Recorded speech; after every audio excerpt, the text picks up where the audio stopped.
नमस्कार दोस्तों, YouTube channel be ready for exam में आपका स्वागत है। दोस्तों, रेलवे के मिनिस्ट्रियल और आइसोलेटेड कैटेगरी के जो एग्ज़ाम हुए हैं, उन एग्ज़ाम में जिन कैंडिडेट ने एग्ज़ाम अटैम्प्ट किया है, जो सीबीटी में प्रेजेंट हुए हैं, उनके एग्ज़ाम में जो फ़ी है उसके रिफ़ंड को लेकर आज 1 मार्च को बहुत बड़ी अपडेट आई है। तो क्या है अपडेट, चलिए देखते हैं। दोस्तों, ये है, आप देख सकते हैं CEN 3/2019 ministerial isolated category reports, refund of examination fee, correction of bank account details. तो जो आपकी एग्जामिनेशन फ़ी है वो रिफंड होगी आपकी, और आपको जो बैंक अकाउंट डिटेल में जो करेक्शन है या अपडेट है बैंक अकाउंट डिटेल का, जैसे किसी का IFSC कोड चेंज हो गए हो तो उसके लिए, क्योंकि 2 साल पहले एग्ज़ाम के लिए फॉर्म भरे गए थे, तब जो डिटेल थी और आज की बैंक डिटेल में कुछ अपडेट हो सकता है या चेंजेस हो सकते हैं, इसलिए करेक्शन या अपडेट मांगा है बैंक अकाउंट के डिटेल में। देखते हैं क्या लिखा है नोटिफिकेशन में। Railway recruitment board has initiated refund of examination fee of the candidate who had attended CBT for ministerial and isolated category post against CEN 03/2019। तो ये रिफंड करेंगे। आगे है, the applications have been received 2 year back and in the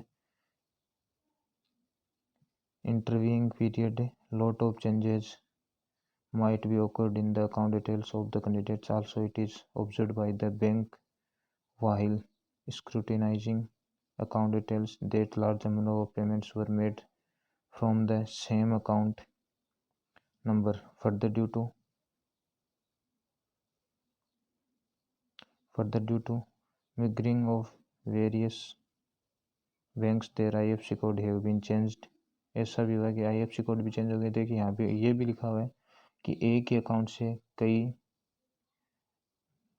large number of payments were made from the same account. कई candidate के payment है वो एक ही अकाउंट से किए गए हैं। जैसे आप किसी मित्र से या किसी और माध्यम से किसी के पास अगर फॉर्म भरवाते हैं तो वो तो अपने आप अपने अकाउंट से ही payment कटाएगा।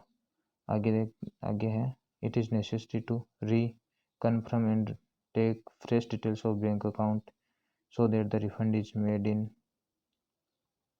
The correct bank account of the candidate. तो आपको अपना खुद का अकाउंट डिटेल है, जो बैंक की डिटेल है, वो अपडेट करनी है।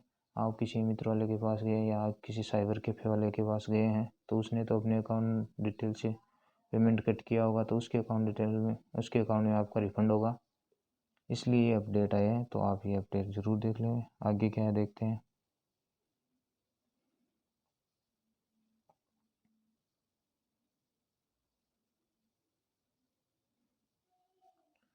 दोस्तों आगे है, in the order to facilitate these candidates to provide their bank account details, RRBs have decided to provide a one-time opportunity for providing bank account details। आपको बैंक अकाउंट डिटेल प्रोवाइड करने की सिर्फ एक ही अपॉर्चुनिटी दी जाएगी, उसके बाद आपको कोई अपॉर्चुनिटी नहीं मिलेगी।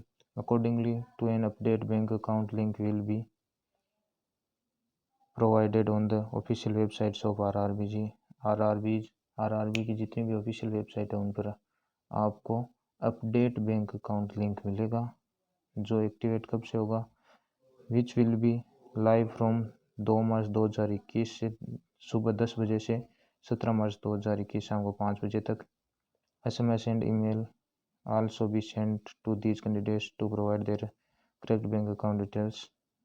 सही बैंक अकाउंट डिटेल देने के लिए जितने भी कैंडिडेट ने एग्ज़ाम दिया है उनके मोबाइल नंबर पर मैसेज और ईमेल पे भी मैसेज किया जाएगा। Candidate are advise to make of this one time opportunity to provide their bank account detail. Candidate को यह सलाह है कि वो इसे एक बार दी जाने वाली अपॉर्चुनिटी समझे और बैंक डिटेल प्रोवाइड करवाएं। Candidates are requested to ensure that the bank account and IFSC code entered are correct. आपको अपने बैंक अकाउंट नंबर और IFSC कोड सही इंटर करने हैं, आपको मेक श्योर होना है। इसलिए इसके लिए advice to carefully check the bank account details before submitting the same. आपको सबमिट करने से पहले अपनी डिटेल पुनः चेक कर लेनी है। इट में be noted that modification of bank details after submission will not be possible. आप उसके बाद कोई भी अपडेट या चेंज नहीं कर पाएंगे, ये पॉसिबल नहीं होगा। दोस्तों आगे, RRB shall not be responsible for further failure of refund if any on account of incorrect details furnished by the candidate and will not entertain further correspondence in this regard। आपको आगे कोई मौका नहीं मिलेगा। Chairperson RRB railway recruitment boards. आज की date है 1 मार्च 2021। धन्यवाद दोस्तों। अगर ये आपको वीडियो इन्फॉर्मेटिव लगा तो प्लीज़ सब्सक्राइब द चैनल।